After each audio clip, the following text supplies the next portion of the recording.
ದಿವಸ ಕೇಳ್ತಿರೋದು ಅಷ್ಟೇ ಇರೋದು ಮೊಸರು ರೈಸ್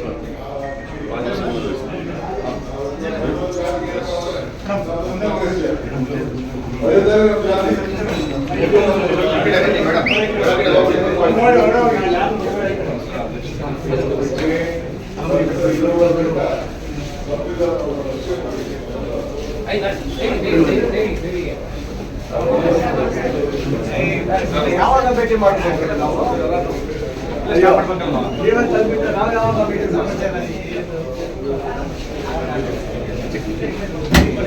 ತಯಾರಾಗಿರ್ತಕ್ಕಂಥ ಉಸ್ತುವಾರಿ ಮಂತ್ರಿಗಳು ಸನ್ಮಾನ್ಯ ಡಿ ಕೆ ಶಿವಕುಮಾರ್ ಸಾಹೇಬರು ಈ ಕಾರ್ಯಕ್ರಮವನ್ನು ಕುರಿತು ಮಾತಾಡ್ಬೇಕಂತೇಳಿ ನಮ್ಮ ಕೆಪಿಸಿಸಿ ಪರಿಶಿಷ್ಟ ಜಾತಿ ವಿಭಾಗದ ವತಿಯಿಂದ ತಮ್ಮಲ್ಲಿ ಮನವಿ ಮಾಡ್ಕೊಳ್ತಿದ್ವಿ ಸರ್.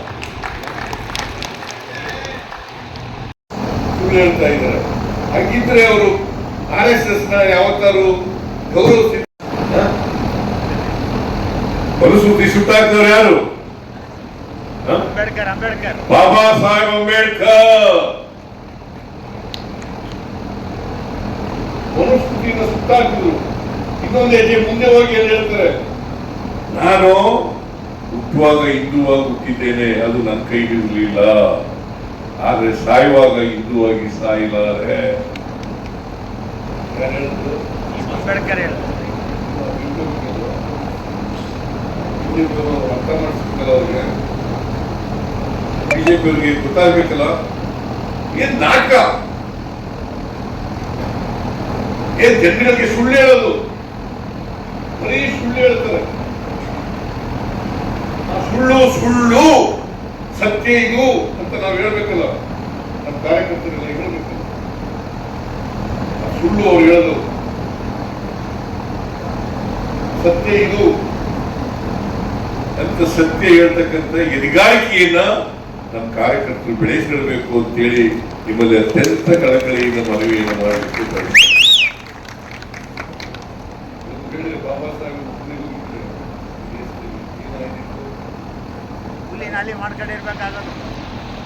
ಮನುಸ್ಮೃತಿ ಜಾರಿಯಾಯಿತು. ಅವರು ಸಾವರ್ಕರ್ ಹೇಳ್ತಿದ್ರು, ಮನುಸ್ಮೃತಿನೇ ಈ ದೇಶದ ಸಂವಿಧಾನ, ಮನುಸ್ಮೃತಿನೇ ಆಚಾರ ವಿಚಾರಗಳನ್ನ ಹೇಳ್ತಕ್ಕಂಥದ್ದು, ಮನುಸ್ಮೃತಿನೇ ನಮಗೆ ಮುಂದಿನ ದಾರಿ ಅಂತಕ್ಕಂಥ ಮಾತುಗಳನ್ನ ಹೇಳ್ತಾರೆ. ಯಾಕಂತಂದ್ರೆ ನೀವೆಲ್ಲ ತಿಳ್ಕೋಬೇಕು, ಸಂವಿಧಾನ ವಿರೋಧ ಮಾಡಿದವರು ಯಾರು? ಸಂವಿಧಾನ ಬದಲಾವಣೆ ಮಾಡ್ತೀವಿ ಅಂತ ಹೇಳಿದವರು ಯಾರು?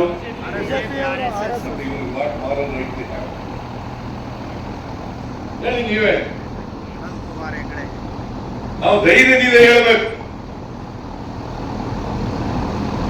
ಅದಕ್ಕೆ ನಾನು ಅನೇಕ ಸಾರಿ ಹೇಳ್ತಾ ಇರ್ತೀನಿ, ನಮಗೆ ಕಾಂಗ್ರೆಸ್ನ ಸಿದ್ಧಾಂತದ ಬಗ್ಗೆ ಅರಿವಿರಬೇಕು ಮತ್ತು ಕ್ಲಾರಿಟಿ. ಅದು ಇತ್ತೀಚೆಗೆ ರಾಹುಲ್ ಗಾಂಧಿ ಅವ್ರ ಕಡೆ ಭಾಷಣ ಮಾಡಿದ್ದಾರೆ. ಏನಂತ ಭಾಷಣ ಮಾಡಿದ್ದಾರೆ? ನಮಗೆ ಬಹಳ ಜನ ನಮ್ಮ ಕಾರ್ಯಕರ್ತರಿಗೆ ಸಿದ್ಧಾಂತದ ಬಗ್ಗೆ ಅರಿವಿಲ್ಲ, ಕ್ಲಾರಿಟಿ ಇಲ್ಲ. ಕ್ಲಾರಿಟಿ ಬಂದಾಗ ಮಾತ್ರ ನಾವು RSS ನ ವಿರೋಧ ಮಾಡಲಿಕ್ಕೆ ಸಾಧ್ಯ ಆಗ್ತದೆ, ಮನುಸ್ಮೃತಿಯನ್ನೇ ವಿರೋಧ ಮಾಡಲಿಕ್ಕೆ ಸಾಧ್ಯ ಆಗ್ತದೆ ಅಲ್ವಾ? ನಾನು ಅವ್ರಿಗೆ ಒಂದು ಸವಾಲು ಹಾಕ್ತೀನಿ. ಏನಪ್ಪ ಸವಾಲು ಅಂತಂದ್ರೆ, ನರೇಂದ್ರ ಮೋದಿಜಿ ನಿಮಗೆ ಮೊದಲನೇ ಅಭಿನಂದನೆ ಹೇಳ್ತೀನಿ ನಾನು. ನೀವು ದೇಶದಲ್ಲಿ SCP TSP ಆಕ್ಟನ್ನ ಕರ್ನಾಟಕದಲ್ಲಿ ಮಾಡಿದೀವಲ್ಲ, ಆ ರೀತಿ ಮಾಡಿದೀವಿ. ಇದೇವರು ಮಾಡಿದಾರ ಅಂದ್ರೆ ಯಾವ್ದಾದ್ರು ಬಿಜೆಪಿ ಅಧಿಕಾರದಲ್ಲಿರ್ತಕ್ಕಂಥ ರಾಜ್ಯದಲ್ಲಿ ಮಾಡಿದಾರ? ಗುಜರಾತ್ನಲ್ಲಿ 30 ವರ್ಷದಿಂದ ಇದೆ ಬಿಜೆಪಿ ಅಧಿಕಾರದಲ್ಲಿ. ಇವತ್ತವರೆಗೂ ಮಾಡಿದಾರ? ನಮ್ಮವರಿಗೆ ವಿಚಾರ ಗೊತ್ತಿಲ್ಲದೆ ಹೋದ್ರೆ ಅವರು ಈಗ ಎಲ್ಲ ಸಿದ್ದರಾಮಯ್ಯನವ್ರ ಸರ್ಕಾರ SCP TSP ಇಟ್ಟಿರ್ತಕ್ಕಂಥ ಹಣವನ್ನ ಬೇರೆ ಬಾಬುಗಳಿಗೆ ಖರ್ಚು ಮಾಡಿಕೊಟ್ಟಿದ್ದಾರೆ. ನೀವು ಸುಮ್ಮನೆ ಕೂರ್ತೀರಿ. ಬಿಜೆಪಿ ಸರ್ಕಾರ ಇದ್ದಾಗ 8,300 ಕೋಟಿ ರೂಪಾಯಿಗಳನ್ನ SCP TSP ಇಟ್ಟಿದ್ದ ಹಣವನ್ನ ಖರ್ಚು ಮಾಡಿದ್ದವರು ಭಾರತೀಯ ಜನತಾ ಪಕ್ಷದವರು. You must understand this. SCP TSP ಕಾಯ್ದೆ ಮಾಡಿದವರು ಯಾರು? 2013 ಆಂಜನೇಯ ಕೂಗಿದರೆ ನಮ್ಮ ಸರ್ಕಾರ ಬಂದ ಮೇಲೆ ಆಂಜನೇಯ ಅವರು ಮಾಡ್ತಾರೆ. ಯಾರು ಕೂಡ ಇನ್ನು ಮುಂದೆ ಬದಲಾಯಿಸಕ್ಕಾಗಲ್ಲ. ಯಾರು ಬದಲಾಯಿಸಕ್ಕಾಗಲ್ಲ. 70 ಅಂತ ಇದೆ, ಡೀಮ್ಡ್ ಎಕ್ಸ್ಪೆಂಡಿಚರ್ ಅಂತ ಇದೆ. ಬಿಜೆಪಿ ಅವರು ಯಾಕೆ ರದ್ದು ಮಾಡಲಿಲ್ಲ?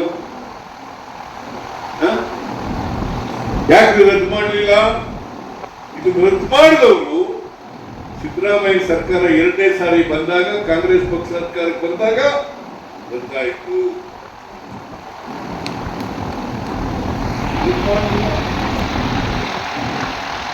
ಬಡ್ತಿ ಮೀಸಲಾತಿ ದಲಿತರಿಗೆ ಅದನ್ನ ಸುಪ್ರೀಂ ಕೋರ್ಟ್ ಅವರು ಹೊಡೆದಾಕ.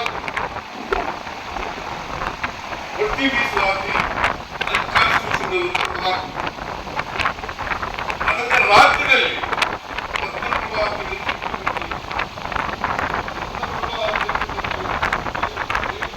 ವರದಿ ತರಿಸ್ಬಿಟ್ಟು ಸುಪ್ರೀಂ ಕೋರ್ಟ್ ಅವರು ಯಾವ ಡಿಸಿಷನ್ ಹೊಡೆದಾಕಿತ್ತು ಅದನ್ನ ಮತ್ತೆ ಊರ್ಜಿತಗೊಳಿಸಿದವರು ಕರ್ನಾಟಕ ಸರ್ಕಾರ ಕಾನೂನು ಮಾಡಿ.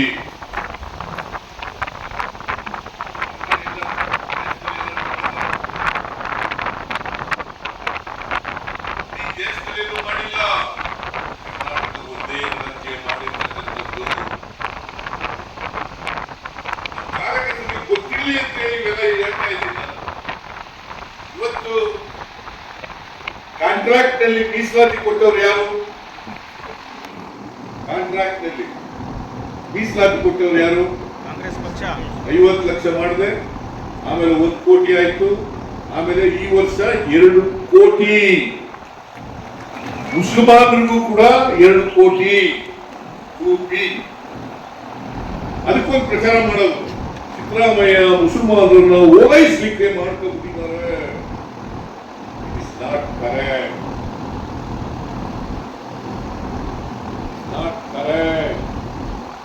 ಅವರು ಓಲೈಸಲಿಕ್ಕಲ್ಲ, ನಮ್ಮ ಸಂವಿಧಾನದ ರೀತಿಯ ಅಂಬೇಡ್ಕರ್ ಅವರು ಹೇಳಿದ ರೀತಿಯ ನಡ್ಕಬೇಕು ಅಂತ ಕಾರಣಕ್ಕೋಸ್ಕರವಾಗಿ ಸಮಾಜದಲ್ಲಿ ಎಲ್ರಿಗೂ ಸಮಾನ ಅವಕಾಶಗಳನ್ನು ಕಲ್ಪಿಸ್ಕೊಡ್ಬೇಕು ಅಂತ ಕಾರಣಕ್ಕೋಸ್ಕರ ಅಲ್ಪಸಂಖ್ಯಾತರು ಸೇರಿ ಈ ದೇಶದಲ್ಲಿ ಆರ್ಥಿಕವಾಗಿ ಸಾಮಾಜಿಕವಾಗಿ ದುಡಿದಿದ್ದಾರೆ. ಆ ಜನರಿಗೆ ನ್ಯಾಯ ಸಿಗಬೇಕು ಅಂತೇಳಿ ಮಾಡಿರ್ತಕ್ಕಂಥದ್ದು category 1, category 2A, category 2B ಮತ್ತೆ ದಲಿತ ಪರಿಶಿಷ್ಟ ಜಾತಿ 2 ಕೋಟಿವರೆಗೆ ಮೀಸಲಾತಿ ಮಾಡಿದ್ದಾರೆ. ಈ ದೇಶದಲ್ಲಿ